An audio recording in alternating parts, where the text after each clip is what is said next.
UP का हर आदमी इसको महसूस कर रहा है। ये सही बात है कि संगठन हमेशा सरकार से बड़ा ही होता है, ठीक है, लेकिन अब ये है कि जो सरकार के मुखिया है उनको भी संगठन के लोगों की सुननी चाहिए।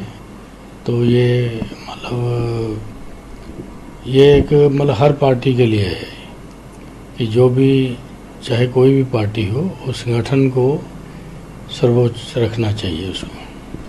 सर लेकिन आप सांसद हैं, ये तो हो ही रहा है भैया। बीजेपी की अभी कार्यकारिणी की बैठक में कितने स्वर एक दूसरे के विरुद्ध आए, तो ये तो सारी जनता को यूपी की पता है कि क्या चल रहा है अंदर में, तो ये है।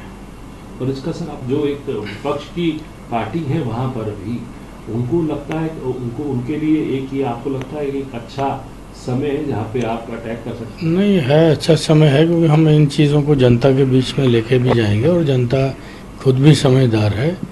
क्योंकि अभी जो वहाँ पे यूपी में हो रहा है, क्योंकि जो मेन मुद्दे हैं जनता के उनको एड्रेस नहीं हो रहा, ये अपने अपने ये सिर्फ टोबल में लगे हुए हैं। तो जनता को, कि मैं तो अपनी कॉन्स्टिट्यूंसी की बात करूँगा तो वहाँ बहुत सी नहरों में पानी नहीं आ रहा है, ठीक है, और बिजली का बुरा हाल हुआ है। तो हमने, और मनरेगा जो कुछ ज़िलों में लागू है कुछ ज़िलों में नहीं है, मैंने अभी चिट्ठी भी डीएम साहब को लिखी है। तो ये इस तरह का तो शासन चल रहा है।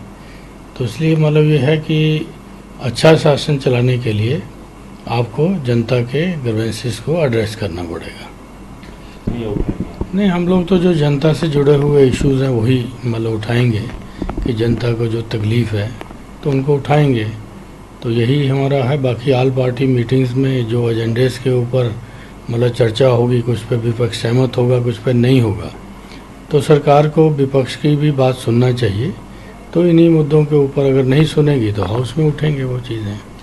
सर दिनों में कल डाटा कांग्रेस ने रिलीज किया कि 38 दिनों के अंदर कई दर्जन भर से ज़्यादा जो है आतंकी घटनाएं वहाँ पर हो चुकी हैं, जो मोदी सरकार का तीसरा कार्यकाल है उसके अंदर। देखिए, ये चीज़ें इनके कंट्रोल में नहीं। ये 370 हटा के अपना श्रेय लेना चाहते थे कि, लेकिन आतंकी गतिविधियां कम नहीं हुई हैं।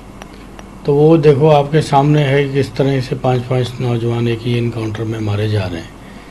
तो ये चीज़ें हैं कि इन्होंने कहा कि 370 हटा के बड़ा नॉर्मलसी आ गई।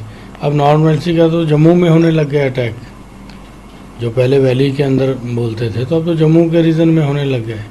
तो ये इनको देखना चाहिए कि ये क्या इनका फेलियर नहीं है गवर्नमेंट का। नहीं, पीडीपी के साथ तो बीजेपी ने सरकार बनाई थी, तो वो ये क्यों भूल जाते हैं? अगर उस पार्टी को कटघरे में खड़ा कर रहे हैं, रीजनल पार्टियों को खड़ा कर रहे हैं, तो उन्हीं के सरकार से साथ तो बीजेपी ने सरकार बनाई थी। तब नहीं इनको पता था कि रीजनल पार्टियां टेररिज्म को बढ़ावा देती हैं। तो पहले अपना भी देख लिया करें कि इन्होंने क्या किया है। क्योंकि 370 जो धारा है, ये जब तक लोगों के मनों को हम जीतेंगे नहीं, तब तक इसका कोई मतलब नहीं है कि वहाँ का आम मानस क्या सोचता है। ये उसके ऊपर है। पहले उनका दिल जीतना होगा कश्मीरियों का, तब कुछ आप काम कर सकते हो वहाँ पे।